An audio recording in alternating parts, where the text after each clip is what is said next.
I shoot with Nikon gear, so I have two full-frame bodies, Nikon D4 and a D700 for a backup.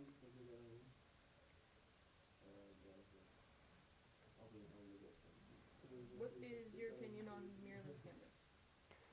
Mirrorless cameras, they're exploding in the market right now, becoming really popular. Some people think that they're going to replace DSLRs.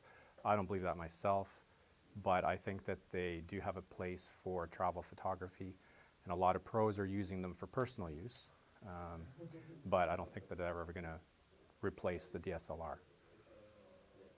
So just like strictly personal use, no business use or whatsoever. I think travel photographers, professional travel photographers, like to use them because they end up in situations where they need their gear to be light and compact, and they're not rolling a 50-pound bag, right? But the mirrorless cameras are a lot smaller. You know, the lenses are smaller, everything's lighter, and you can get quality shots from them, but preferably I like to have an optical viewfinder. So, and the electronic viewfinders are good, but I find them very bright in dark environments. What's your opinion on traditional point and shoot? Point and shoot cameras, obviously there's a need for them for the mass market. I think they're good. A lot of people get into photography using a point and shoot, but of course they're very limited in what they can do. With a point and shoot, you can't take control of usually shutter speed, aperture, even ISO on some of them. So they're very limited, but it gets people interested in photography, so for that I think they're great. What other type of equipment do you like to use? Other equipment, kind of have a range of equipment that I use depending on the type of photography that I'm doing at the time. Wedding photography, obviously I've got a backup of everything.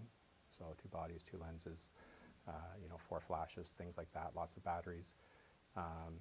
When I do commercial photography, I've got shooting tables and macro lenses. I mean, it depends on what I'm shooting to the equipment that I'm using for it.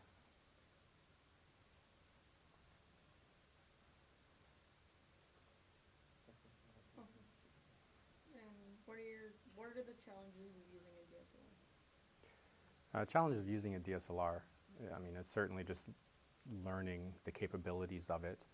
A lot of people are using DSLRs now. They get them at Christmas, things like that. And unfortunately, a lot of those people just leave it in auto and kind of treat it as a point and shoot. And that's unfortunate because the DSLR is capable of so much more. So I think the challenge of the DSLR is really just learning how to use it and what it can do. Okay, well.